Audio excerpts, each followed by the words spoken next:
Ladies and gentlemen, my name is Maurizio and I am an Italian doctoral student at University of French Polynesia.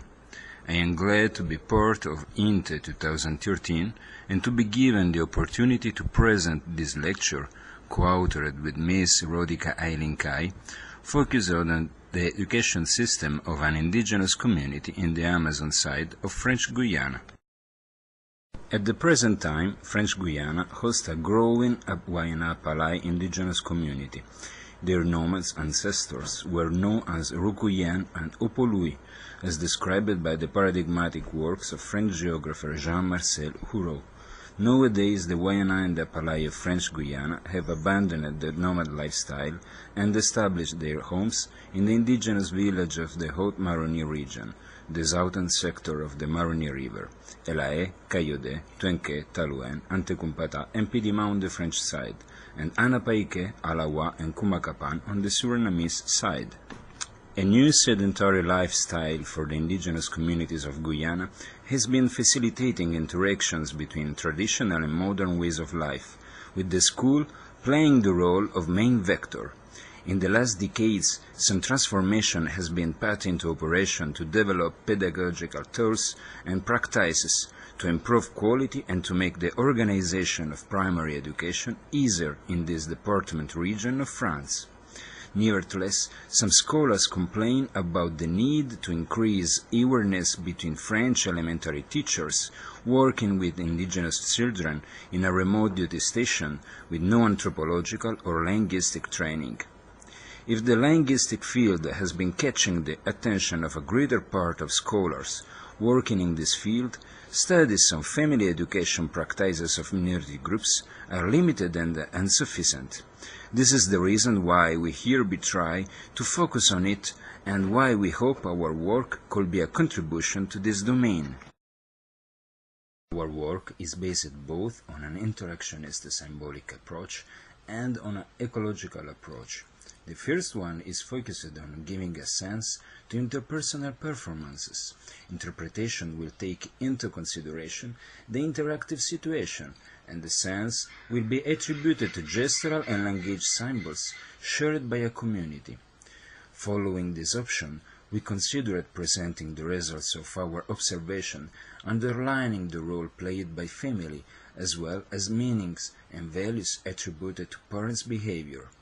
The second one has to be considered as a ground model. Animating a large number of scholars, it has been declined in countless explanatory and comprehensive models. 3 of them, in particular, have inspired our research. First, the ecocultural framework fashioned by Bury, considering that individuals and their environment develop in mutual influences. Culture is the functional adaptation of behavior of the ecological and sociopolitical context. Second, the development model of Bronfenbrenner, suggesting that a set of systems at the micro, meso, exo, and macro level, interlinked and interlocked, act on cognitive child development. Bronfenbrenner theory of the ecological system tries to understand the global context where children evolve, considering systems to be in a constant interactive dynamic. Third, the culture-ecological model, shaped by Ogbu, based on a macro-sociological theory and drawn in the micro and macro approach closer.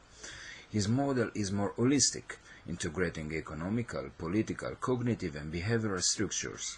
In addition, Ogbu underlined in his work the difference between the volunteer minorities and the immigrant children, and the unwitting minorities incorporated by the majority society against their will as an effect of imperialism or slavery.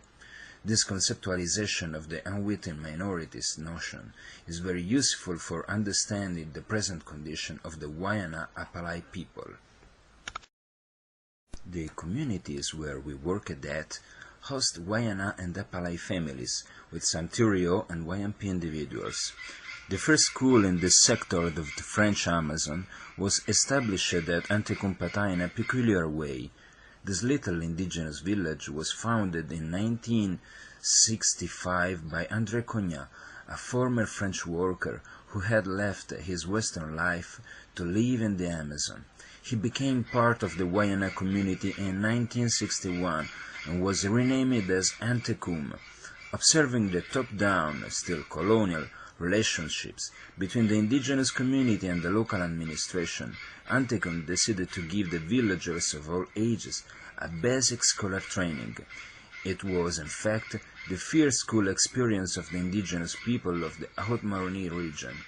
The first goal to achieve was the learning of writing competences. A team of local trainers was trained, and over 20 years some generation of indigenous people learned at school outside any institutional education, but, as explained by some of Antecum's ancient pupils, gave them the opportunity to understand better the French institution and bureaucracy. They learned how to survive in town. The experiment achieved and advanced its goals. In 1986, the school was integrated into the public departmental apparatus and became the Antecum Pata Public Elementary School. Entrance was limited to school-age children, with adults excluded. Planning and educational targets were changed to apply to the national syllabus. For Antecum Pata people it was, like a revolution, the starting point of their unwitting minority condition, a post-colonial effect of their ethnic transfiguration. So, even if our first goal was to describe the Wayana family style, we also observed the evolution of parents' expectations within the systematic, interactive, dynamic context. At school is visibly a key factor to generating syncretic forms of values, beliefs, and ambitions. Education and training of young Wayana-Apalaï was, before the advent of school, a family process. At the present day, two microsystems participate more than others to build up their education, family and school. They also feel educated by other microsystems, religious missions, television, internet, and other media. However, the family resists as a bastion of the essential Wayana-Apalaï Weltanschauung. We observed also that the family system in Antecum Pata involves both biological and acquired parents. Moreover, in the Wayana-Apalaï culture, lineages do not erase each other, they are cumulative, so every community member can embody different degrees of kinship for every other community member, and they form a complex net of relationships that some functionalists could interpret as an inclusive pattern, where every community member could be considered also as a family member. The family link crosses borders, so the Wayana-Apalaï people of French Guiana have relatives living in Suriname of Brazil. All of them share a common perception of family community. It is an identity concern based more on family than on ethnicity. What do we mean? We are talking about the fact that, as we observed, the linking factor connecting them is kinship and not the Western and ethnocentric concept as ethnicity. Thus, if we refer to the Bronfenbrenner model, the microsystems influencing the child life correspond to all families where there is someone who the child considers as their father or mother. This set of microsystems, to which we have to add the school microsystem, forms the Wayana-Apalaï mesosystem. The ethnographic approach gave us the opportunity to observe directly, during everyday life, how the local traditional knowledge and the capabilities and skills linked to the Amazonian environment are transmitted. In short, we could classify Wayana-Apalaï learning into three fields: cultural knowledge, incorporated in cosmology, shamanism, music, graphical arts, oral history, and immaterial heritage; technical capabilities, that we could consider as the concrete response of Wayana-Apalaï people to distinctive features of their environment. We're talking about the hunting and fishing art, gastronomy, as well as weaving, basketry, manufacture of pirogues, and building of huts. And finally, social skills, represented by their ecosophy and their way to act in the social landscape that they live at. The dynamic of education in a Wayana-Apalaï house assigns to every family member very specific role and responsibilities. According to the traditional outlook, for a young Wayana-Apalaï, success derivates from the internalization of the three domains of knowledge to which we referred earlier. For a boy, the main goal is to be strong and courageous, to become a man able of building his home and to respond to the natural household needs, hunting, fishing, maintenance of working tools, caring for infants. Briefly, a devoted husband and an attentive father. For a girl, the main goal is to be able to manage her house opportunely, to breathe a good quality casherie, to attend a community celebration, and obviously to be a devoted wife and an attentive mother. Our observation accords to what was observed before by other scholars in ethnolinguistic and anthropology studies. Traditional educative practices are already conserved, and the customary roles attributed to the transmission and acquisition of knowledge are respected. It is one of the few domains that had resisted to the progress of the Western way of life. Other domains did not resist this shock.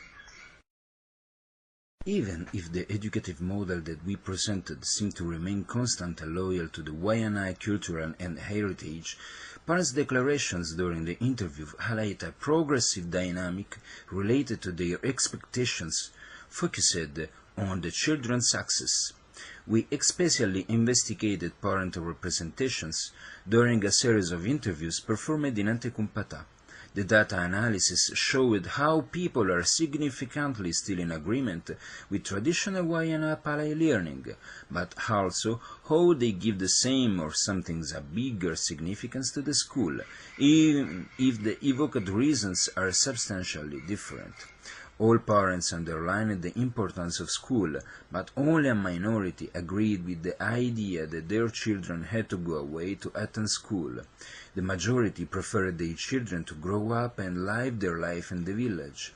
The success is generally associated to the traditional idea of being a good Wayana-Apalaï, either a good father or a good mother, but a high number of parents preferred the modern ideal of a wage-earning job, possibly as a public officer, or as a carpenter, oarsman, or gold washer.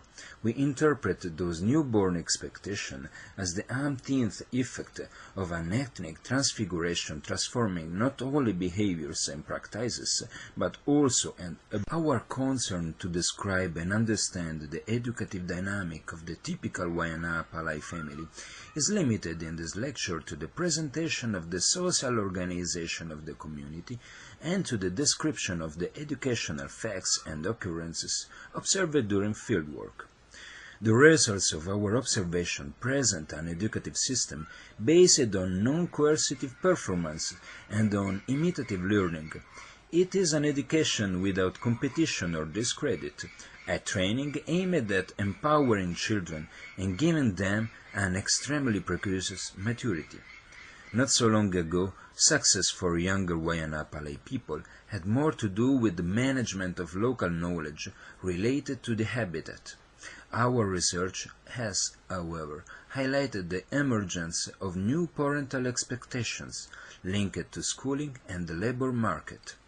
We are at the front of a typical transfigurative dynamic generated by systemic interactions, a post-colonial context where most of the micro, meso, exo, and macrosystems represent Western values and practices. Only family interaction have withstood. Yet the artillery of modernity is apparently inextinguishable, and the Wayana-Apalaï parental representations are being modeled by this generational gap where there is less place for traditional knowledge and lifestyle. Finally, we consider that in order to create an adequate balance between the family, representing the Wayana-Apalaï education system, and the school, representing the French national education system, there must be mutual knowledge and understanding of the local and the institutional visions of the concept of success. Our hope is that our research could contribute to showing the pattern of Wayana-Apalaï education as a way of living, and not only of surviving, in a peculiar environment, a pattern that the French Republic has to consider in order to build an inclusive school in agreement with local customs and conditions. Thank you.